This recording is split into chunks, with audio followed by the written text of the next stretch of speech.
ሰበር ዜና የአፋብአ ምዕራብ አማራ ቀጠና ቴዎድሮስ እዝ የጎጃም አገው ምድረ ክፍለ ጦር ጥምር ጦር አዲስ ቅዳም ከተማን ተቆጣጠረ።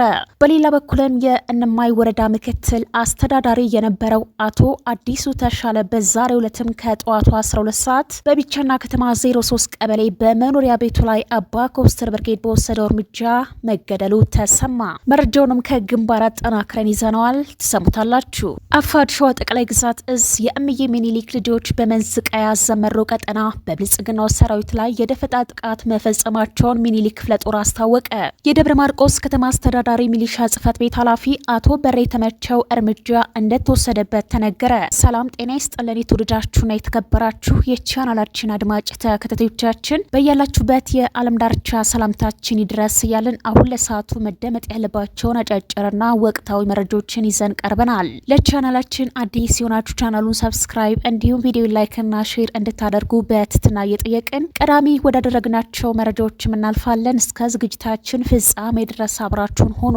የአፋብአ ምዕራብ አማራ ቀጠና ቴዎድሮስ እዝ የጎጃም አገው ምድረ ክፍለ ጦር ጥምር ጦር አዲስ ቅዳም ከተማን ተቆጣጥሯል። የእህታችን ደም ሳይውል ሳያድር እየመለስን እንገኛለን ብለዋል። የመሪያችንን ቃል በተግባር አዲስ ቅዳም ላይ ፈጽመናል ሲሉም ተናግረዋል። መሪያችን ራስ አርበኛ ዘመነ ካሴ በአንድ ወቅት እንደተናገረው የወገኖቻችን ደም የፈሰሰበት አደባባይ ላይ የአብይን ጀነራሎች አጋድመን ባናድር እናቶቻችን ወንድ ልጅ አልወለዱም፣ የኔም እናት ዘመነ የሚባል ልጅ አልወለደችም ሲል ራስ አርበኛ ዘመነ ካሴም ተናግሮ ነበር። እኛም የእህታችን ደም ሳይውል ሳያድር አዲስ ቅዳም ላይ መልሰናል ሲሉም ተናግረዋል። በሌላ መረጃችንም የእነማይ ወረዳ ምክትል አስተዳዳሪ የነበረው አቶ አዲሱ ተሻለ በዛሬው ዕለትም ከጠዋቱ 12 ሰዓት ቢቸና ከተማ 03 ቀበሌ በመኖሪያ ቤቱ ላይ አባ ኮስተር ብርጌድ በወሰደው እርምጃ ተገድሏል። በአባ ኮስተር ብርጌድ ተረባይኖች በቢቸና ከተማ 03 ቀበሌ በታቀደ የጥቃት ኢላማ የተገደለው የእነማይ ወረዳ ምክትል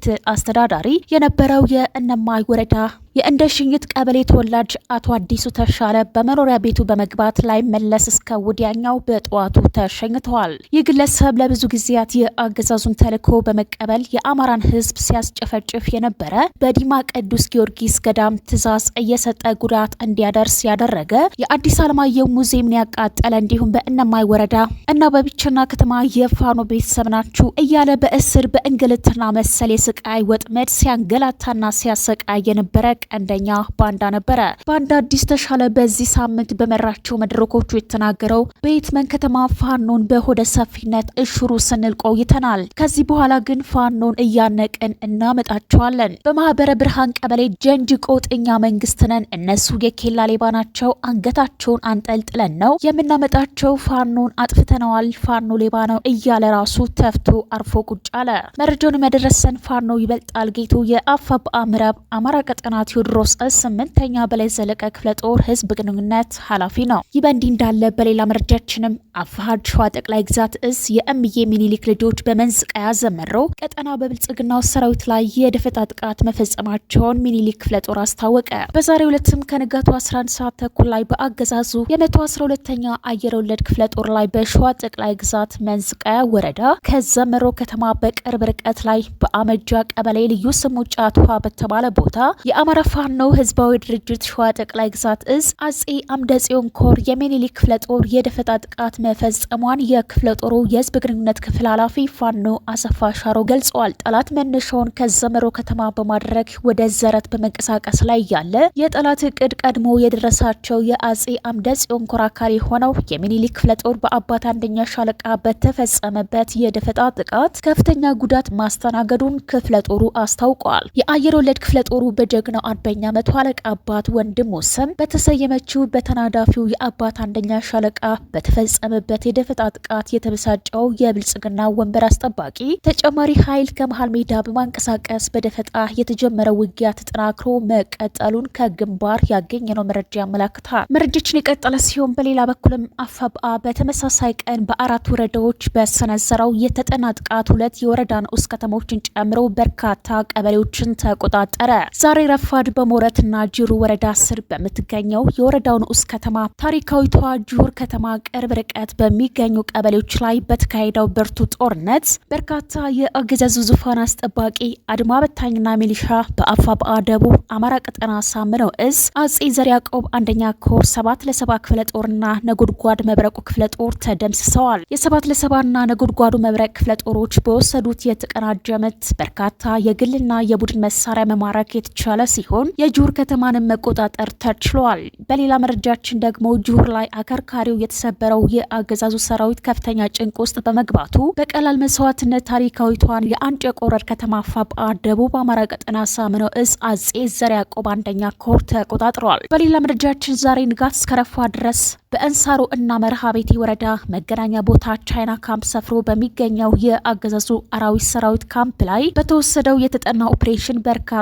ሰብአዊና ቁሳዊ ኪሳራ ደርሷል። ከአፋብአ ደቡብ አማራ ቀጠና ሳምነው እዝ አጼ ዘር ያዕቆብ አንደኛ ኮር የተውጣጡ የሰራዊት አባላት በወሰዱ ድንገተኛ ጥቃት መርሃ ቤቴ ዓለም ከተማና ለሚ ከተማ ሰፍሮ የሚገኘው የአገዛዙ አራዊት ሰራዊት አመራሮች ከፍተኛ ሽብር ውስጥ መግባታቸውን ማረጋገጥም ተችሏል። ይህ በእንዲህ እንዳለ ከሰሞኑ የግሸራ ቤል ከተማ ነጻ ስትወጣ የአገዛዙን ሰራዊት ተከትለው ወደ አጎራባች ወረዳ ተሰደው የነበሩ የሚሊሻ አባላት አፋብአ ደቡብ አማራ ቀጠና ሳምነው እዝ የሰጠውን ምህረት ተጠቅመው በሰላም ተመልሰው ከቤተሰቦቻቸው ጋር ተቀላቅለዋል። መረጃውን ያደረሰን የአማራ ፋኖ ብሔራዊ ኃይል ደቡብ አማራ ቀጠና ሳምነው እዝ የአጼ ዘር ያዕቆብ ህዝብ ግንኙነት ኃላፊ አማረ ታዘዘ ነው።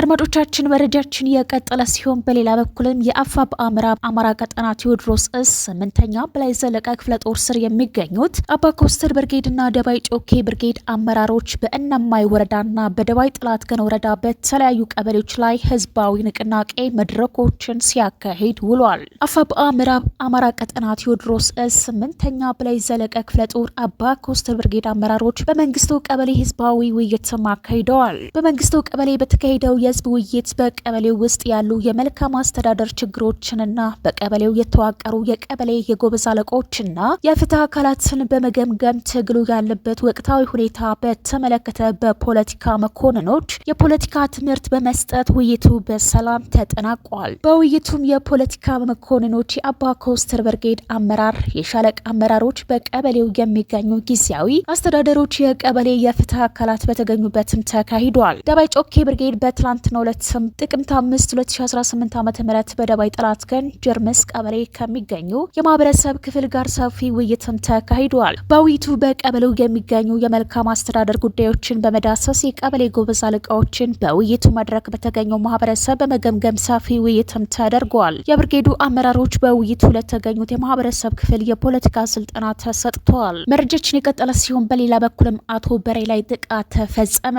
የደብረ ማርቆስ ከተማ አስተዳደር ሚሊሻ ጽህፈት ቤት ኃላፊ አቶ በሬ ተሾመ እርምጃ ተወሰደበት። ባህር ዳር ለስብሰባ እንደሄደ ሆቴል ውስጥ ከግብረ አበሮቹ ጋር ሆኖ እየጠጣና እየጨፈረ ባለበት ሰዓት ስምሪት ተሰጥቷቸው በባንዳው ጠላት ላይ ጥቃት የሚፈጽሙት ቀኞቹን በመከታተል ከ4 ጊዜ በላይ ዓላማ አድርገው የመቱት ሲሆን ከባድ ጉዳት አድርሰውበት ባህር ዳር ጋምቢ ሆስፒታል ይገኛል። ግብረ አበሮቹም ከከባድ እስከ ቀላል ጉዳት ደርሶባቸው በየሆስፒታሉ ወድቀዋል። ደብረ ማርቆስ ከተማ አስተዳደር ህይወቱን ለማትረፍ ከመንግስት ሰራተኛ ኮሚቴ አቋቁሞ ገንዘብ እየሰበሰበ ይገኛል። ህዝብን የበደለ አረመኔ ለማዳን በተሰባሰቡ ኮሎኔል ካቢኔና አመራር ላይም የማያዳግም እርምጃ የምንወስድ ይሆናል ብለዋል። ህዝብን አሰቃይቶ የትም መደበቅና ማምለጥ እንደፈለገም መንቀሳቀስ አይቻልም። በሁሉም ቦታ ያለን እንደ ጥላችሁ አብረን የትም ቦታ እንገናኛለን። ትማራላችሁ ብለን የሰጠናችሁን እድል የማትጠቀሙበት ከሆነ እርምጃ መውሰድ ለኛ በጣም ቀላል ነገር ነው። ስለሆነም በአማራ ህዝብ ላይ የዘር ፍጅት አውጃችሁ በባንዳነት ሰማርታችሁ ያላችሁ ተራችሁ ሳይደርስ የፋኖን የህልውና ትግል ደግፉ፣ ተቀላቀሉ። ይህ ካልሆነ ወደማይቀረው ለመላክ ከምን ጊዜውም በላይ የተሳለ ሰይፍ ነን። የተወደዳችሁ አድማጭ ተከታታዮቻችን ለዛሬ ያዝንላችሁ መረጃዎች እነዚህ ናቸው። ቻናሉን ሰብስክራይብ እንዲሁም ቪዲዮ ላይክ እና ሼር በማድረግ ቤተሰብ እንድትሆኑ በአክብሮት እንጠይቃለን።